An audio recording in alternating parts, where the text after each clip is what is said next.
వచ్చినటువంటి మా ప్రియదర్శి గారి మాటలు ఇప్పుడు వినేద్దాము. ఇక్కడికి వచ్చిన అందరికీ నమస్తే. పాత్రికేయ సోదరిమణులకు అలాగే స్నేహితులు చాలామంది ఉన్నారు. అండ్ ఎస్పెషల్లీ నేను మల్లేశం సమయం నుంచి వర్క్ చేస్తున్న ఎంతోమంది వెంకటన్న, మహి అన్న, లక్ష్మణ్ సార్ అందరిని చూస్తుంటే నాకు చాలా చాలా ఇదే స్టేజ్ మీద 5 ఏళ్ల క్రితం మేము మల్లేశం ప్రీ రిలీజ్ చేసాం. అప్పుడు కూడా రాజుగారు పడుతున్న కష్టం, మళ్ళీ అలాంటి కష్టం, మళ్ళీ అవే కళ్ళు, మళ్ళీ ఇప్పుడు ఇది అవుతుందా కాదా, మళ్ళీ అదే ప్రోటోకాల్, అందరి టెక్నీషియన్స్ని ముందు పిలిచి తర్వాత యాక్టర్లను పిలిచి. So it also feels like coming back home. So thank you Raju garu నన్ను ఇక్కడికి ఇన్వైట్ చేసినందుకు. నేను కూడా ఇక్కడికి రావడానికి ఇంకో ముఖ్య కారణం ఏంటంటే కృతజ్ఞత. ఎందుకు అంటే నా జీవితంలో, నా కెరియర్లో ఒక కొత్త ఊపిరినిచ్చి నాకు కొత్త మార్గదర్శకం చేసిన సోదర సమానుడు రాజు గారు. అండ్ నిజంగా నేను కూడా మళ్ళీ ఇంకొకసారి ఈ వేదికగా, అంటే ఎన్నో వేదికల మీద ఎన్నోసార్లు, ఎన్నో సమయాల్లో, ఎన్నో సందర్భాల్లో బలగం గురించి మాట్లాడినా, లేకపోతే మొన్న వచ్చిన కోర్టు కానీ సారంగపాణి గురించి మాట్లాడినా, ప్రతి ఒక్కరూ మళ్ళీ తిరిగి మాట్లాడే సినిమా మల్లేశం సినిమా. అది నాకు మీరు ఇచ్చినందుకు మళ్ళీ ఈ వేదికగా మీకు మళ్ళీ హృదయపూర్వకంగా ధన్యవాదాలు రాజు గారు. ఎప్పుడు రాజరాజు అని పిలుస్తున్నాయి, ఇప్పుడు ఇట్లా రాజుగారు అంటే నాకు కూడా. So it is great to know. And మళ్ళీ ఈ స్క్రిప్ట్ నాకు ముందు నన్ను అడిగారు చేయమని. నేను కొన్ని కారణాల వల్ల, వేరే ప్రాజెక్ట్స్ వల్ల చేయడం కాస్త ఆలస్యమైంది. అయినా నాకు తెలుసు ఎక్కడో మైండ్లో ఎక్కడో ఒక రాజు గారి దగ్గర ఒక అన్స్టాపబుల్ బగ్ ఉంటుంది అనమాట.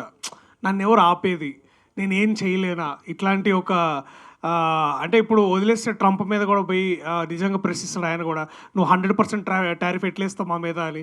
సో అట్లాంటి మనస్తత్వం ఉన్న వ్యక్తి ఇలాంటి ఒక సబ్జెక్ట్ ఎంచుకొని చట్టం అనేది అందరికీ సమానమేనా అని ప్రశ్నించడం అన్నప్పుడు నాకు కాస్త ఎక్కువ సర్ప్రైజ్ అవ్వలేదు, కానీ చాలా చాలా గర్వంగా ఫీల్ అయ్యాను. సో ఇక్కడికి నేను రావడానికి, ఇక్కడ నించొని మాట్లాడడానికి ముఖ్యమైన ఇంకో కారణం, ఇవాళ నేను చాలా గర్వపడుతున్నాను. నేను అన్నగా భావించే రాజుగారు ఇలాంటి ఒక సబ్జెక్ట్ తోటి, ఇలాంటి ఒక ఇంపార్టెంట్ టాపిక్ని తీసుకొచ్చి హిస్టరీలోకి మళ్ళీ వెనక్కి వెళ్ళి ఇలాంటి సమాధానాలు, ఇలాంటి ప్రశ్నలు మళ్ళీ అడగడం చాలా చాలా ఇంపార్టెంట్ అని భావించి ఇలాంటి సినిమాలు చేయడం నిజంగా నేను ఎంతో గర్వపడుతున్నాను. అండ్ తెలుగు సినిమాకు కూడా చాలా చాలా lucky that we have a director like Raju garu, we have a producer like Raju garu. ఆయన నేను ఇప్పుడు కాదు ఎప్పుడు చెప్తుంటా, ప్రొడ్యూసర్గా ఫెయిల్ అవుతారేమో కానీ డైరెక్టర్గా, ఒక రచయితగా, ఒక మంచి మనిషిగా మనందరికంటే ముందు ఎంతో ముందుండి ఎంతో గొప్పవారు రాజుగారు. ఆ విషయంలో నాకు ఎటువంటి సందేహం లేదు. This goes by saying without any reasonable doubt. So I'm grateful for films like that. And also ఎక్కడొక కాస్త ఈర్ష ఉంది. ఇందాక ట్రైలర్స్ ఉంటే అబ్బా అప్పుడు డేట్లు కుదురుంటే చేసేవాళ్ళం కదా, ఇప్పుడు ఏంది అని అనిపించింది. So I know the potential what you can bring to the stage and to the stories. And ఒక్కోసారి అంటే దాశరథి గారు రాసిన పోయమ్స్ లాగే ఉంటుంది ఆయన లైఫ్ కానీ, ఆయన లైఫ్ స్టైల్ కానీ, ప్రశ్నించే విధానం కానీ, లేకపోతే ఎంతో అంటే ఇట్లాంటి కథలు చెప్పే ముందు వారు ఆ కథని పూర్తిగా వింటారు. అంటే ఇట్లాంటి ఎన్నో కథలు వింటారు, అర్థం చేసుకుంటారు. అవి ఎక్కడున్నా సరే అవి నెగ్లెక్టెడ్ కానీ ఫీల్ అయితే వాటిని బయటికి తీసుకొచ్చి మన ముందు పెడతారు. చాలాసార్లు చాలా అన్కంఫర్టబుల్గా ప్రశ్నలు అడుగుతుంటారు. అండ్ ఆ విషయం మేబీ ఆ డిస్కషన్ అక్కడికి ఆగిపోద్దాము, కానీ ఆ ప్రశ్న మనలో బయలుదేరుతుంది. అలాంటి సినిమానే 23 కాబోతుంది. సో దయచేసి మీరందరూ మే 16ను చూడండి. అండ్ ఎందుకంటే కేవలం ఇది రాజుగారు చేసినందుకు కాదు, కానీ తెలుగు భాషకి, తెలుగు పాటకి, తెలుగు సినిమాకి ఒక కొత్త గౌరవాన్ని, ప్రపంచవ్యాప్తంగా గౌరవాన్ని తీసుకొచ్చిన చంద్రబోస్ లాంటి గొప్ప రచయిత ఇవాళ ఇట్లాంటి వేదిక మీద ఉండడం, వారికి నేను జస్ట్ ఇట్లా 1 hand డిస్టెన్స్లో నించోవడం నిజంగా నాకు చాలా గొప్ప విషయం. అండ్ ఇలాంటి గొప్ప కవి, ఇలాంటి గొప్ప రచయిత మనకి ఇట్లాంటి సినిమాకి పనిచేయడం కూడా ఇది చాలా చాలా గొప్ప విషయం. థ్యాంక్ యూ చంద్రబోస్ గారు. అప్పుడు మల్లేశం చేసినందుకు మీరు జస్ట్ 8 AM మెట్రో చేయలేకపోయారు, బట్ ఇట్స్ ఓకే. మీ సరిసమానులు గుల్జర్ గారు అక్కడ చేశారు. సో ఐఎమ్ గ్రేట్ఫుల్ సార్ ఇవాళ ఇక్కడ ఉండడం. So quickly my all my appreciation to the cost and crew. Teja, Tanmay, Teja I think ఆ సాగర్ నీలో ఇంకా కనిపిస్తున్నాడు నీ కళ్ళల్లో, నీ స్పీచ్లో. ఇంకా రైటా రాంగా డిసిషన్ తీసుకోలేని, it's a very very very confusing but a very beautiful space. Congratulations. అలాగే మహేష్ గారు, కంగ్రాచులేషన్స్ సార్, మీరు కోచ్ నుంచి ఇప్పుడు యాక్టర్ అయ్యారు. సో మీకు ఇప్పుడు 360 ఎక్స్పీరియన్స్ వస్తుంది నాకు తెలిసి. Congratulations Tanmay on a very good performance.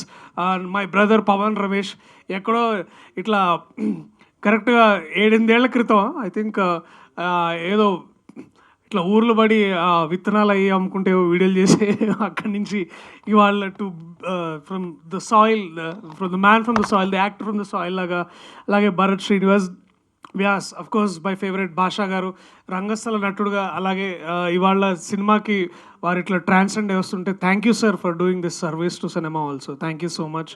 And also my dear friends Praneeth and again Venkatanna. నువ్వు అప్పుడు చెప్పినావు ఈ సినిమా అరే నువ్వు చేయరా దర్శి ఇది బాగుంటుందని, బట్ థ్యాంక్స్ అన్న అప్పుడు చెప్పినావు, సారీ నేను చేయనందుకు. అలాగే మహి అన్న, to everybody in this team, Sripal, Kiran, it feels like మళ్ళీ ఒకసారి పోచంపల్లి పోదాం, మళ్ళా చెట్టు కింద కూర్చుందాం, మళ్ళా కుండ దింపుదాం, మళ్ళా కళ్ళు తాగుదాం. ఈసారి మనం 23 గురించి మాట్లాడుకుందాం. అండ్ ఇలాంటి సినిమా, ఇలాంటి కథలు, ఇలాంటి చిత్రాలు, ఇలాంటి ప్రశ్నలు అడగాలంటే అడగాల్సిన బాధ్యత కళాకారులుగా మాకెంతుందో, ఒక దర్శకుడుగా తనకెంతుందో, ఇలాంటి చిత్రాలు చూసి వీటిని ముందుకు నడిపించి సక్సెస్ఫుల్ పాదంలో నడిపించే బాధ్యత ప్రేక్షకులు కూడా కొంత ఉంది. సో దయచేసి మే 16వ తారీఖు మీరు ఎక్కడన్నా మీ వీలు కుదిరిన దగ్గరలో ఉన్న థియేటర్స్లో దయచేసి సినిమా చూడండి. ఇవాళ నేను ఇక్కడ సగర్వంగా నిలబడి మీకు ఎన్నో చిత్రాలు అందించే సౌభాగ్యం నాకు ఎలా కలిగిందో, రేపు తేజకో, తన్మయ్కో, పవన్కో, ఇలాంటి ఎంతోమంది నటులకి, రాజ్ గారు లాంటి ఎంతోమంది దర్శకులకి, చంద్రబోస్ గారు లాంటి వాళ్ళు ఎంతోమంది ముందుకొచ్చి నడిపిస్తారనే హోప్ మాలో కలుగుతుంది. So give us that hope on May 16th. Thank you so much. I love you all. 23 is coming to your nearest theatres on May 16th. Thank you. Please watch it only in theatres. ఆ తర్వాత ఓటీటీలో మళ్ళీ వచ్చినప్పుడు మళ్ళీ ఒకసారి దాన్ని చూసి ఆ డిస్కషన్ మళ్ళీ పెట్టుకోండి. Okay, thank you so much అందరికి. Thank you so much Priyadarshi garu. Thank you.